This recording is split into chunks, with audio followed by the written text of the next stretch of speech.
اہم اپڈیٹ، پاکستان نے ٹریولرز کے لیے پاکستان کے سفر کے لیے ویکسینیشن کا کروانا لازمی قرار دے دیا۔ بسم اللہ الرحمن الرحیم۔ السلام علیکم، میرے چینل پر خوش آمدید۔ امید کرتا ہوں آپ سب خیریت سے ہوں گے۔ پاکستان میں وفاقی وزیر برائے منصوبہ بندی اسد عمر کا کہنا ہے کہ حکومت کرونا وائرس کی ویکسین کو غیر ملکی مسافروں کے لیے لازمی قرار دے رہا ہے اور اس کے لیے فیصلے کا اطلاق 30 ستمبر 2021 سے ہوگا۔ 1 اکتوبر 2021 سے صرف ان غیر ملکی مسافروں کو ملک میں داخلے کی اجازت ہوگی جنہوں نے کرونا ویکسین لگوائی ہوگی۔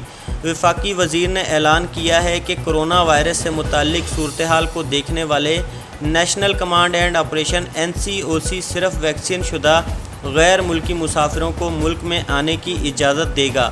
انہوں نے مزید بتایا کہ ویکسین کے لیے اب عمر کی شرط 17 سال رکھ دی گئی ہے۔